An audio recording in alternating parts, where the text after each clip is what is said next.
And boys and girls, this time we're looking at numbers that are one more or one less. So really, if we follow the number patterns on the 120 chart, then we'll be able to answer any of these questions very simply. So let's circle 104 on the 120 chart. It's right there. So then we just look at the number that comes before and after. So we write 103 and then 105. Okay, so just remember it's 103 and 105. Next, can you find 78 on your chart? Okay, so what is the number that comes before 78? It's 77.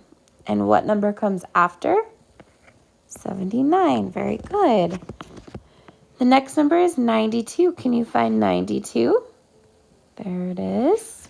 So what comes before? 91. What comes after? 93. Good. Great. Now we're doing 39.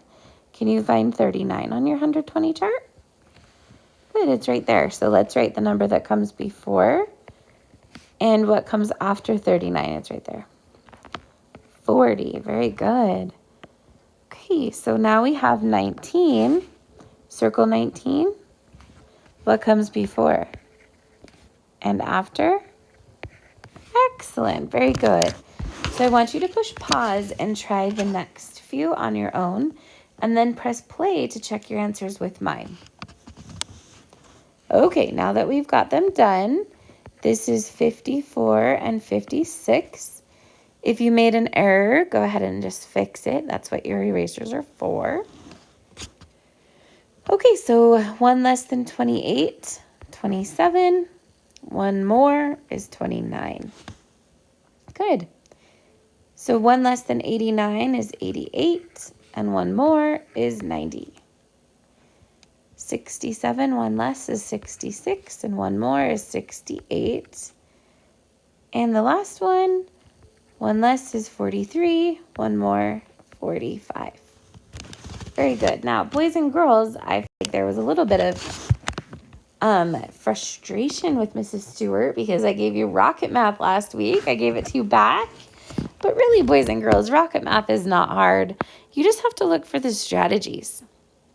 So we're going to be doing subtraction this week. And so first, why don't you look through and find all of the number neighbors? Because when you're subtracting number neighbors, that's super simple. All of the answers are just going to be 1. So find all of those first. Then you can go back through and find the minus ones, because then you're just going one less, which is exactly what we just did on the first side of your paper. Then you can go back and find the other ones, and then it won't be as hard, and rocket math won't take as long, and you'll get better scores on your MComps. So give those a try, and then turn it into your teacher when you're done.